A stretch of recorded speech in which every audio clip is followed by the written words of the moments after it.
Um mecânico pobre encontrou uma garota sangrando em sua garagem. O que aconteceu em seguida mudou sua vida para sempre. Você chama isso de consertado?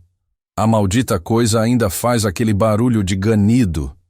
A voz do homem era áspera, cortando o silêncio da garagem como uma lâmina. A neve grudava em seus ombros, derretendo e pingando no chão manchado de óleo.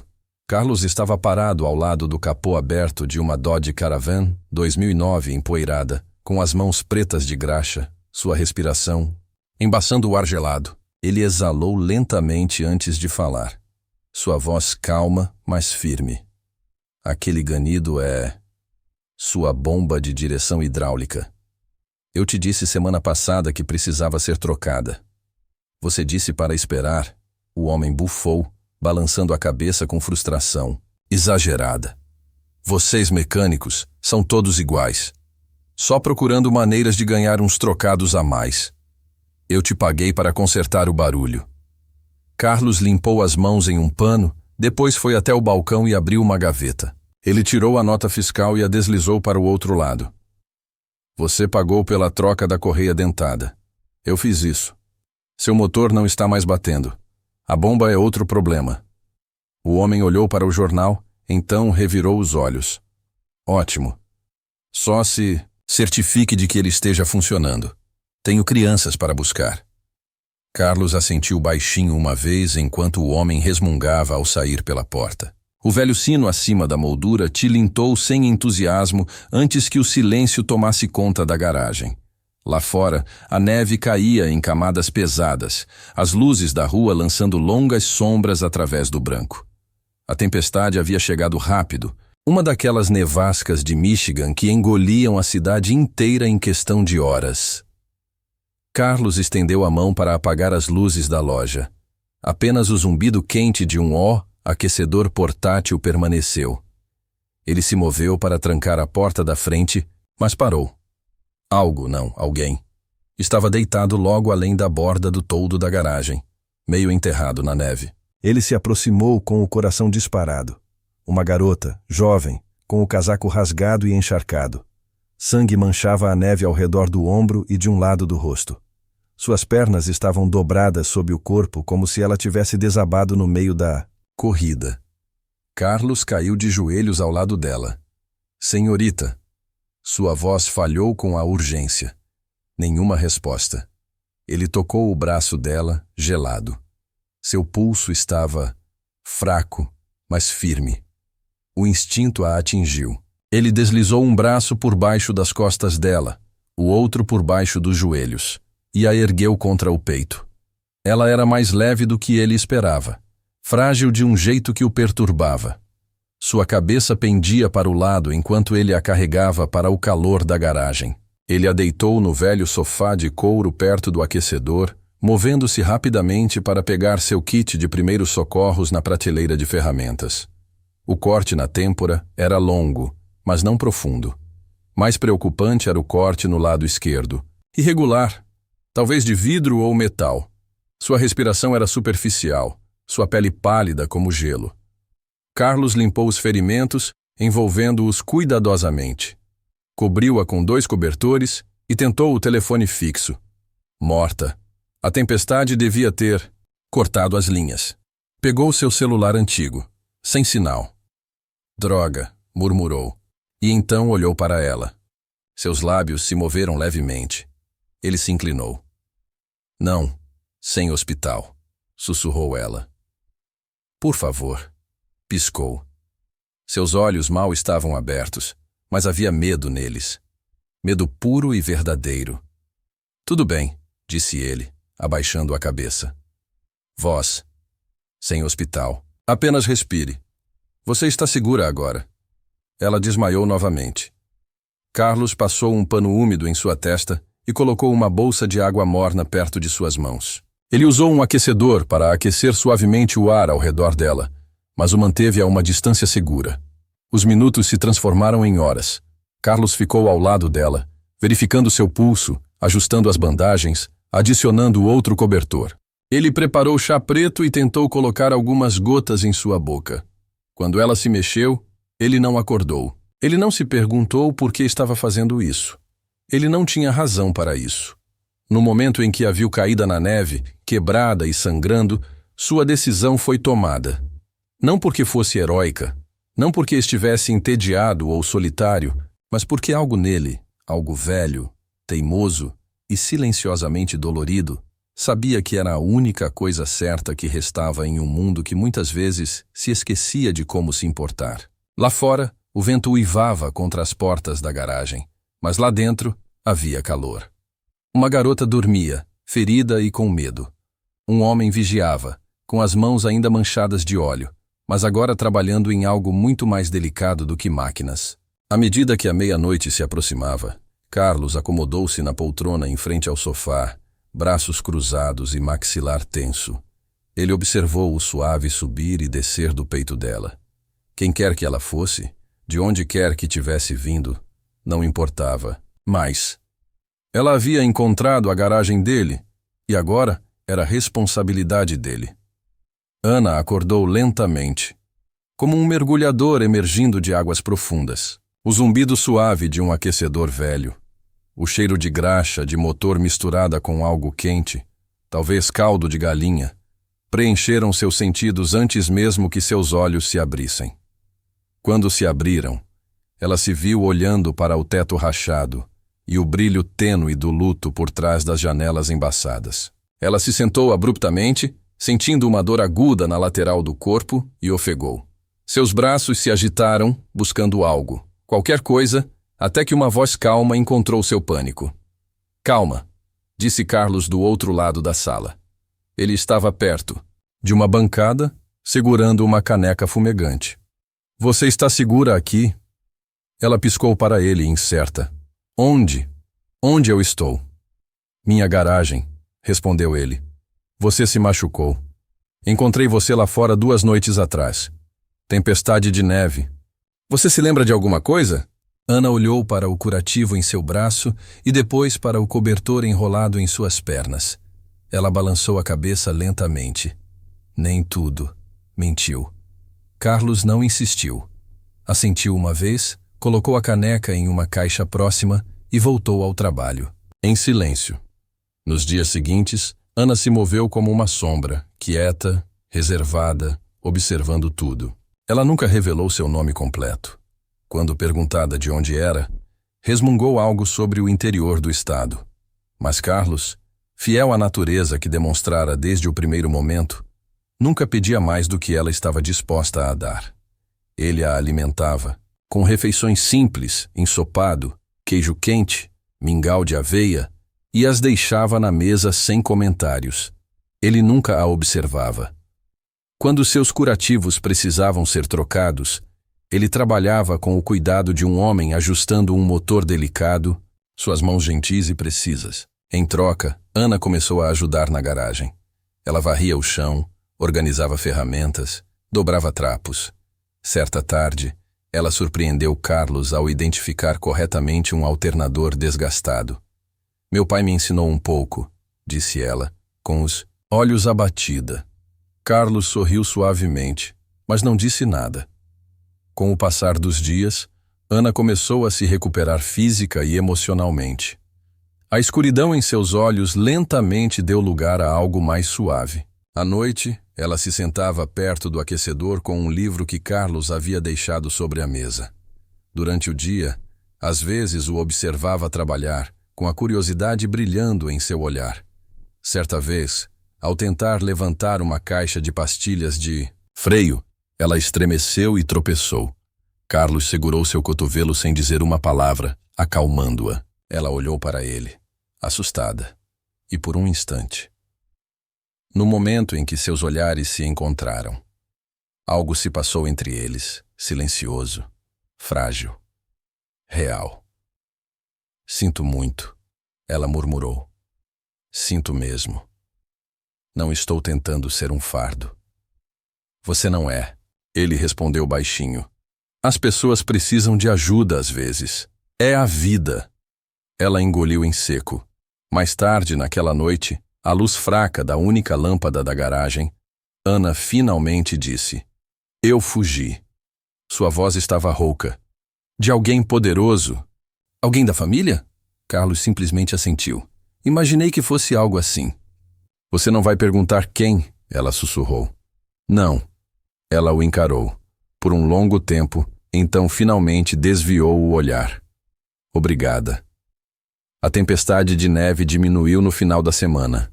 A cidade além da garagem se agitou lentamente novamente. Os ônibus retomaram suas rotas. Os vizinhos limparam as calçadas. Mas dentro da pequena oficina, o tempo passou suavemente. Na 7ª manhã, Ana acordou e encontrou um embrulho cuidadosamente embrulhado aos pés do sofá. Confusa, ela o abriu e descobriu um par de botas de neve, resistentes, forradas com lã. Claramente novas, ela olhou para elas, depois para Carlos, que estava a poucos metros de distância fingindo ajustar a aquecedor. Pareciam do seu tamanho, disse ele simplesmente. Ana afundou no sofá, com as botas no colo, as mãos trêmulas. Por quê? Perguntou ela com a voz embargada. Carlos não se virou. Porque está frio lá fora, e imaginei que você precisaria delas. Lágrimas rolaram por suas bochechas antes que ela pudesse contê-las. Ela apertou as botas contra o peito e soluçou, não de medo ou dor desta vez, mas da sensação avassaladora e desconhecida de ser cuidada sem condições. Sem exigências, sem expectativas, apenas gentileza. Sem adornos e real. Naquele momento, algo dentro dela, ferido e encolhido por tanto tempo, finalmente começou a se revelar. A garagem estava silenciosa naquela manhã, exceto pelo leve tic-tac de um motor esfriando. Ana estava sentada em uma caixa de madeira, limpando a graxa dos dedos com um pano, enquanto Carlos trabalhava na parte de baixo de um velho Chevy. O aquecedor zumbia ao fundo e o cheiro de óleo de motor e café pairava no ar como uma lembrança. Já pensou em sair de Detroit? Perguntou Ana de repente, com a voz baixa, mas firme. Carlos não... Resposta a princípio. Ele saiu de debaixo do veículo, limpou as mãos e encostou-se na bancada. Olhou para ela com a calma de um homem que vivera muitas vidas em uma só. Eu já vivi uma vez, disse ele. Há muito tempo. Ana ergueu uma sobrancelha. O que te impediu? Ele respirou fundo. Vida, orgulho, talvez ambos. Ela esperou, sentindo que ele tinha mais a dizer. Ele sentou-se no banco em frente a ela, o olhar vagando para o vidro da janela sujo e embaçado pelo frio. Eu trabalhava para a Edison Motors, disse ele baixinho. O coração de Ana pulou. Ela manteve o rosto neutro. Comecei lá jovem, continuou ele. Logo depois da faculdade de tecnologia. Passei 20 anos projetando motores, resolvendo problemas que ninguém mais conseguia resolver. Eu não era um cara de escritório. Eu me metia na massa, ajudava a construir coisas que duravam. Ele fez uma pausa, os dedos distraidamente esfregando uma cicatriz no pulso. Então, um dia, tudo mudou. Nova diretoria, nova direção. Chamavam de reestruturação, mas era um expurgo.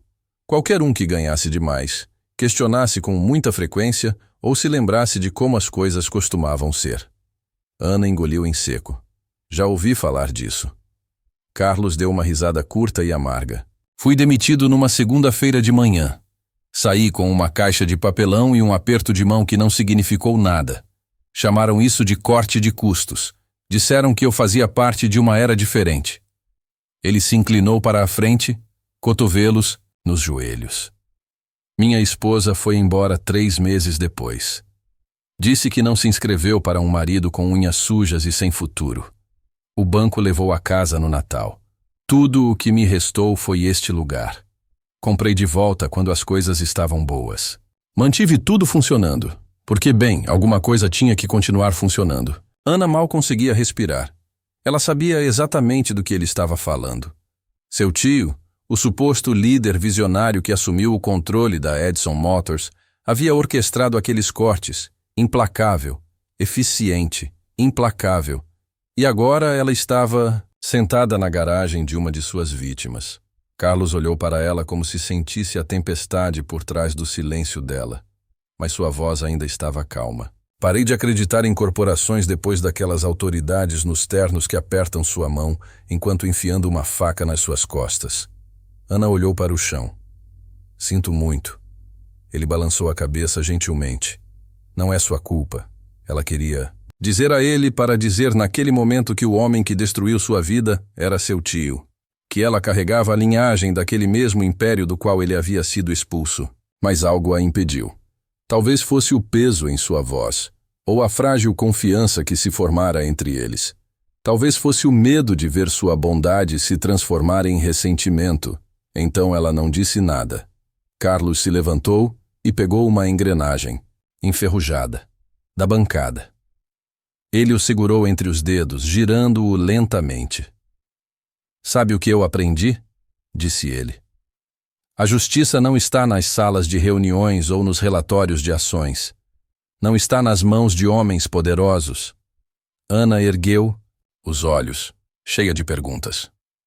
Está na forma como tratamos uns aos outros, disse ele suavemente. É a única coisa que importa. Ela o observou por um longo tempo depois disso. O silêncio entre eles ficando mais denso, mais significativo.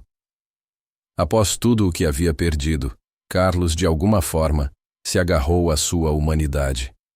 Para ela, isso era mais poderoso do que qualquer império. Era uma tarde de terça-feira quando o estranho chegou. Carlos estava sob o capô de um Toyota Corolla surrado quando a campainha sobre a porta da garagem tilintou. Suave demais para ser um de seus clientes habituais. Ele olhou para cima e viu um homem alto com um casaco escuro, gola levantada, rosto barbeado, olhos afiados sob um gorro de inverno. Boa tarde, disse Carlos, enxugando as mãos em um pano. O homem assentiu brevemente. Você é o dono? Carlos assentiu. Estou procurando alguém, continuou o homem, olhando ao redor da garagem. Jovem, 20 e poucos anos, cabelo castanho, possivelmente ferida. Desapareceu na semana passada durante a tempestade. Carlos ficou tenso, mas manteve a expressão indecifrável. Muitas pessoas desaparecem durante uma tempestade. Esta é diferente, disse o homem. Ela é importante. A família está preocupada. Carlos manteve o tom de voz calmo. Você tem um nome? O homem deu um leve sorriso. Ela atende por Ana. Carlos dobrou o pano e o colocou de lado. Não há Ana aqui. O homem inclinou a cabeça. Tem certeza disso? Carlos sustentou o olhar. Eu me lembraria alguém sangrando e perdido aparecendo na minha garagem. Uma pausa.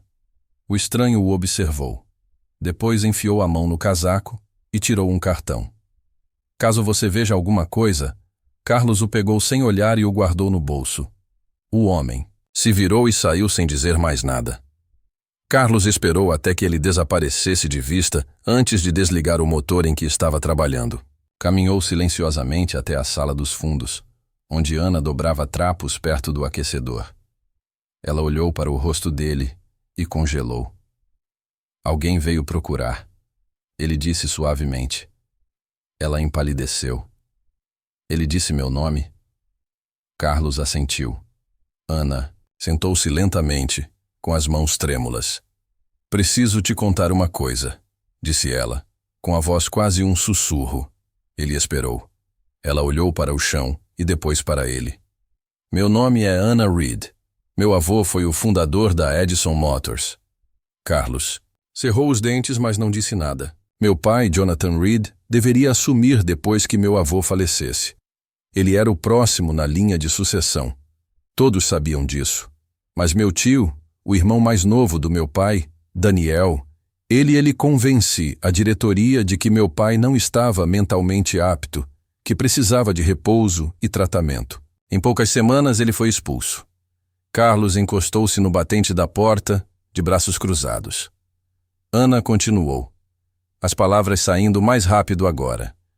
Disseram que era temporário, mas não era. Meu pai estava confinado. Eu podia visitá-lo, mas apenas sob supervisão. Parecia uma prisão. Ela engoliu em seco com os olhos marejados. Então, algumas semanas atrás, encontrei algo. Registros financeiros enterrados em um servidor criptografado. Fraude massiva. Meu tio estava canalizando dinheiro através de empresas de fachada. Imprimi o que pude, mas ele descobriu, e eu fugi. Carlos expirou lentamente, o ar saindo de seus pulmões como um pneu esvaziando. Eu não sabia para onde ir, continuou Ana. Mas me lembrei do meu avô falando sobre um homem, um engenheiro brilhante, alguém que ajudou a construir os primeiros motores para a linha Eclipse, um homem chamado Carlos Ramírez. Ele disse que você tinha integridade, que era um dos bons. Carlos desviou o olhar, encarando um amassado na parede de aço. Eu nunca quis mentir para você, ela disse com a voz embargada. Eu estava com medo. Ainda estou. Por um longo momento, nenhum dos dois falou. O único som era o zumbido constante do aquecedor e o vento batendo nas janelas. Então Carlos saiu. Ficou parado no frio por quase 1 minuto inteiro, com os flocos de neve derretendo em seus ombros, a respiração subindo como vapor. Ele olhou para o terreno baldio, o céu cinzento carregado de silêncio. Quando finalmente voltou, Ana estava sentada exatamente onde ele a deixara, com o rosto abatido. Carlos se aproximou dela lentamente, como um homem aproximando-se de um animal arisco. Ele se ajoelhou diante dela, colocou a mão delicadamente em seu ombro e disse: Eu já sabia. Os olhos dela se arregalaram. Eu descobri ontem, disse ele. O jeito como você segurava aquela chave inglesa. O jeito como você falava sobre motores como se tivesse crescido com eles. E o jeito como você se encolhia toda vez que ouvia um carro chegando. Ela começou a falar, mas ele a interrompeu com um leve aceno de cabeça. Eu não a mantive aqui porque não sabia, disse ele suavemente. Eu a mantive aqui porque sabia. Ana o encarou, atordoada, seus lábios se entreabriram sem palavras. Você não é a soma do que sua família fez. Carlos disse. Você é quem você escolhe ser. E naquele momento, o peso que ela carregava há dias, o medo, a culpa, a dúvida, pareceram diminuir apenas o suficiente para deixá-la respirar. Os dias que se seguiram se acomodaram em um ritmo tranquilo. A neve ainda cobria as ruas lá fora, mas dentro da garagem, a vida seguia com um propósito, silencioso. Carlos começou a ensinar Ana mais sobre carros, não apenas o básico, mas a sutil arte de, entendendo como uma máquina fala quando algo está errado. Este som, disse ele certa manhã, inclinando o ouvido em direção ao motor roncando de um velho Ford. Aquele barulho, não a transmissão, é o protetor térmico do escapamento. Ana semicerrou os olhos, ouvindo. Dá para perceber só pelo som. Carlos assentiu levemente. Todo carro tem uma voz. Você só precisa aprender a ouvi-la. Ele nunca levantava a voz, nunca se apressava. Ficou ao lado dela enquanto ela se atrapalhava com as ferramentas, corrigindo delicadamente a pegada, mostrando-lhe onde pressionar, quando puxar, como ouvir. Você não está apenas consertando máquinas, disse ele a ela. Você está ouvindo algo que outra pessoa desistiu. Ana absorveu tudo. Ela mantinha um caderno cheio de pequenos desenhos, diagramas e anotações com sua caligrafia cuidadosa. Mas à noite, depois do jantar, ela escrevia outra coisa. Páginas cheias de reflexões, esperanças, fragmentos de cura. Ele não fala, muito, mas me sinto segura quando está por perto. Ele observa tudo, fala pouco, mas seu silêncio nunca é frio. É o tipo de silêncio que escuta. Isso diz que você é importante, mesmo quando não fala. Ela cozinhava refeições na chapa enferrujada do escritório dos fundos. Coisas simples como ovos mexidos e sopa enlatada com ervas. Certa noite, ela fez um sanduíche de queijo grelhado que queimou levemente nas bordas. Carlos comeu sem reclamar. Está extra crocante, disse ele, e os cantos da boca dela se ergueram em um sorriso raro. Pela primeira vez na vida, ela se sentiu uma pessoa, não um nome, não um legado, não um peão, apenas Ana. Eles nunca se falaram do que viria a seguir. O mundo exterior permanecia distante, irreal. Ali, naquela garagem silenciosa, cercado pelo cheiro de óleo de motor e aço, algo raro florescia. Certa noite, muito depois de as ferramentas terem sido guardadas e o aquecedor zumbir em seu ritmo constante, Carlos estava sentado à sua mesa, olhando para uma fotografia antiga em sua carteira. Ana o observava da porta, sentindo que algo havia mudado. "Essa é a sua família?" perguntou ela suavemente. Ele não ergueu os olhos. "Minha filha, Isabela." Ana se aproximou lentamente, sem querer se intrometer. Ele entregou-lhe a foto. Uma menina, talvez 10 ou 11 anos, com cachos selvagens e um sorriso que ia de orelha a orelha. "Ela era tudo", disse ele, em voz baixa, inteligente, curiosa. Sempre quis saber como as coisas funcionavam. Ana sentou-se ao lado dele. "O que aconteceu?" Carlos fechou os olhos por um momento. Acidente de carro há 3 anos. Um adolescente bêbado furou o sinal vermelho. Ela não teve a mínima chance. Ana prendeu a respiração. "Minha esposa, ela não conseguiu ficar depois disso. Ela disse que eu a lembrava muito do que perdemos. Tentei nos manter juntos." Mas ele deixou a frase sumir. O silêncio se instalou entre eles. "Às vezes eu a vejo", disse ele, "em pequenas coisas, em pessoas que nem sabem o nome dela." Ana olhou para as próprias mãos. "Sinto muito." Ele se virou para ela com os olhos suaves, mas indecifráveis. "Você me lembra dela. Não pela sua aparência, mas pela maneira como você está sempre tentando consertar algo, mesmo quando dói." Ana piscou rapidamente, a emoção subindo pela garganta. "Não sei por que você veio parar aqui", disse ele. "Mas talvez eu precisasse de você tanto quanto você precisava de mim." Ela estendeu a mão, colocando-a gentilmente sobre o dele. "Talvez nós dois precisássemos de um lugar para recomeçar." Ele assentiu lentamente uma vez, como se aceitasse algo mais profundo do que palavras. Naquela noite, em seu diário, ela escreveu: "Ele perdeu tudo. Mesmo assim, ele me deu esperança. Ele não sabe, mas está me ensinando mais do que consertar carros. Ele está me mostrando como viver." A neve começava a derreter. Pequenas poças se formaram perto da porta da garagem, e o frio cortante do inverno lentamente deu lugar ao hálito úmido do início da primavera. Mas o calor lá fora não conseguia alcançar um peso no peito de Ana. Ela estava perto da bancada, apertando uma pasta surrada contra o peito. Dentro dela estavam os documentos, impressões, e-mails, transferências de conta, tudo cuidadosamente copiado do servidor criptografado do tio. Foi o suficiente para desmascarar a fraude, incendiar a Edison Motors e restaurar o nome do pai. Mas também era perigoso. Se ela agisse cedo demais ou confiasse na pessoa errada, tudo poderia desaparecer. Carlos estava em pé diante dela, limpando as mãos com um pano, embora já estivessem limpas. Ele sabia disso. O momento estava chegando.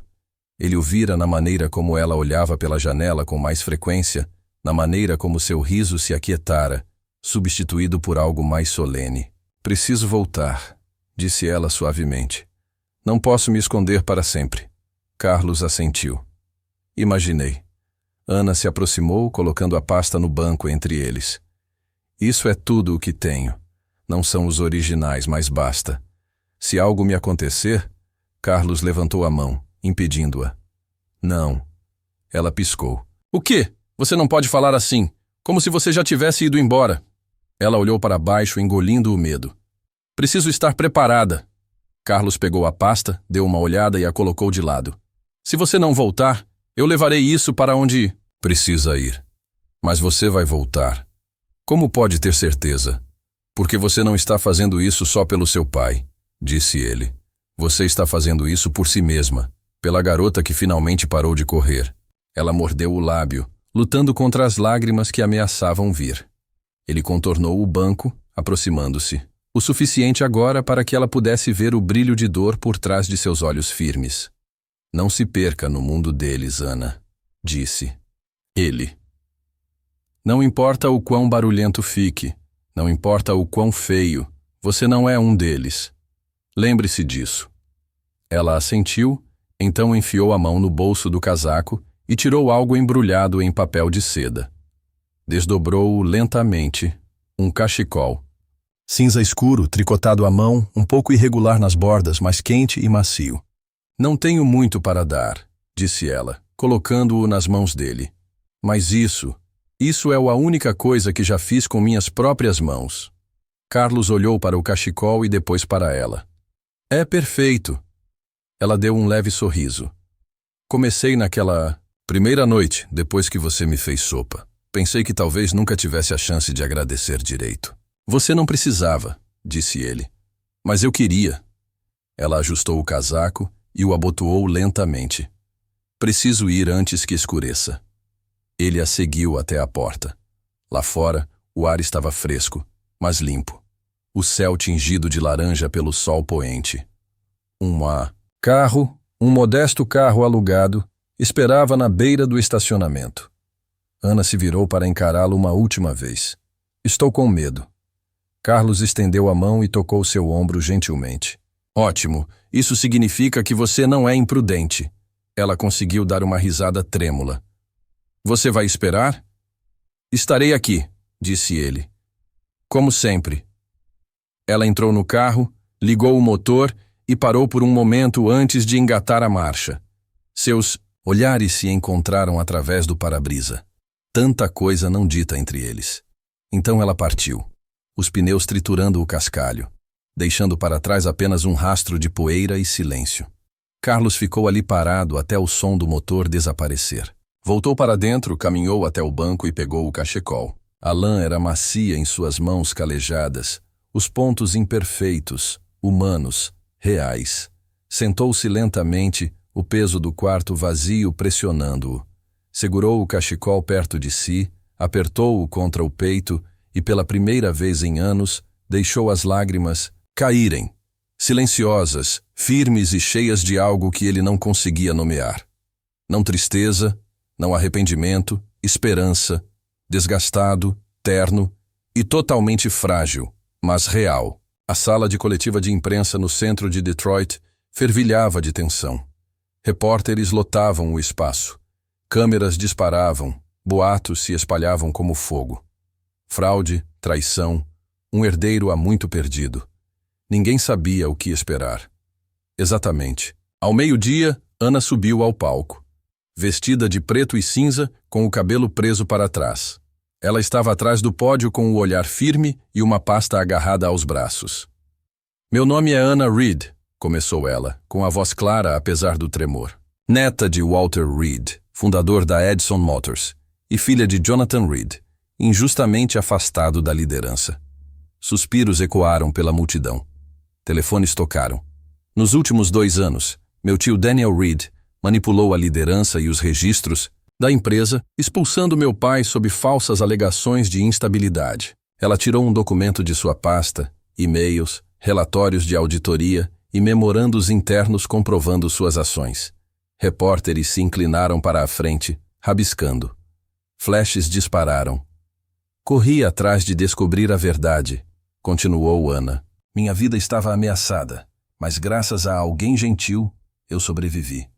Voltei não pelo poder, mas pelas pessoas que acreditavam no que esta empresa representava. Ela fez uma pausa, a emoção crescendo. Não estou aqui para reivindicar um título. Estou aqui para acabar com uma mentira. Ela se afastou. De trás da cortina, Jonathan Reed emergiu. Mais velho, mais lento, mas inconfundivelmente forte. A sala ficou em silêncio. Ana o encontrou no centro do palco. Nenhuma palavra, apenas um longo abraço choroso entre pai e filha. Quando se separaram, Ana voltou ao microfone. Eu não quero liderar a Edison Motors, disse ela. Pertence ao seu povo, construtores, sonhadores e trabalhadores. Pessoas como Carlos Ramírez. Uma onda de curiosidade percorreu a sala. Carlos ajudou a projetar o motor Eclipse. Ele foi demitido durante o expurgo do meu tio. Não por fracasso, mas por defender seus princípios. Ele perdeu tudo. E mesmo assim, me acolheu quando eu não tinha mais para onde ir. Ele me ensinou o que significa reconstruir, não com dinheiro, mas com honestidade. Ela colocou outro documento no pódio. A partir de agora, Carlos Ramírez atuará como consultor sênior da Fundação Edison. Uma nova iniciativa focada em inovação ética e investimento comunitário. Janelas se abriram, perguntas voaram, mas as palavras finais de Ana silenciaram a todos. Que o legado de Ed Edison seja medido não pelo lucro, mas pelas pessoas. À noite, as manchetes explodiram. A Edison contrata recrutas. Fraude exposta na família Reed. Mecânico nomeado herói em escândalo. Mais um se destacou em cada tela. E página. A garota que caiu na neve e o homem que a segurou. Em sua garagem silenciosa, Carlos assistia à transmissão, cachecol no pescoço. Olhos suaves. Quando a tela mostrou Ana e seu pai juntos, ele sorriu, não com orgulho ou vingança, mas com uma paz silenciosa e duradoura. Ele havia consertado muitos motores. Mas isso era a redenção. O sol do fim da tarde lançava longas sombras sobre a calçada em frente à garagem. A primavera havia chegado, aquecendo o concreto, trazendo o verde das árvores. Uma brisa leve trazia o aroma de graxa de motor e flores precoces. Carlos estacionou sua caminhonete no estacionamento. O motor, baixo e firme. Fazia um mês desde a coletiva de imprensa, desde Ana se apresentou diante do mundo e disse a verdade, já que lhe entregou um cachecol e um adeus. Ele não havia desde então. A garagem parecia a mesma, mas diferente. Janelas lavadas, o calendário trocado. Havia cuidado nos detalhes, como se alguém estivesse cuidando dela. Então, ele a viu. Ela estava sentada no banco do lado de fora do escritório, de costas para ele, ainda calma, segura. Pensei que você pudesse estar aqui, disse ele. Ana se virou, sorrindo suavemente. Ela se levantou e caminhou até ele, com passos confiantes. Eu disse que eu... Volte, disse ela. Que bom que voltou, respondeu ele. Ela olhou para a garagem. Aquele Mustang ainda está lá dentro. Carlos riu baixinho. Ainda. Esperando. Vamos consertar isso. Lá dentro, o carro estava onde o haviam deixado. Trabalharam lado a lado, passando ferramentas, rindo juntos. Ana deixou a mesma chave inglesa cair 2 vezes, sorrindo em ambas. A gente nunca para de aprender, disse Carlos. Mesmo quando acha que já sabe, concluiu ela. Ao pôr do sol, eles se sentaram encostados na parede, o motor do Mustang zumbindo baixinho ao lado. Estou começando uma coisa, disse Ana. Uma oficina gratuita para meninas, para ensiná-las sobre carros, confiança, capacidade. Vai se chamar Iniciativa Reed para o meu pai. E você? Carlos não respondeu de imediato. Então, enfiou a mão no bolso e entregou a ela um papel dobrado. Ela o abriu, lendo em silêncio. Diretora? Ela perguntou com os olhos arregalados. Ele assentiu. Um novo centro de tecnologia aprovado pela Fundação Edison para veterinários que precisam de uma segunda chance. Como se chama? Centro Jonathan. Reed para inovação. Ela piscou rapidamente, voz suave. Ele ficaria orgulhoso. Carlos olhou para ela com um calor silencioso. Assim como eles de você. Naquela noite, depois que ela saiu com a promessa de voltar pela manhã, Carlos vagou pela garagem. Parou na parede onde a foto de Isabela estava pendurada. Colocou uma nova ao lado. Ana, ao lado do Mustang, com graxa no rosto, olhos vivos. Ele deu um passo para trás, deixando a memória e a esperança lado a lado. Então, no silêncio, sussurrou para o quarto, para o passado e para a garota que o salvou também. Às vezes, as pessoas vêm em sua vida não para te mudar, mas para te lembrar de quem você era quando ainda acreditava na bondade. E pela primeira vez em anos, Carlos Ramírez sorriu.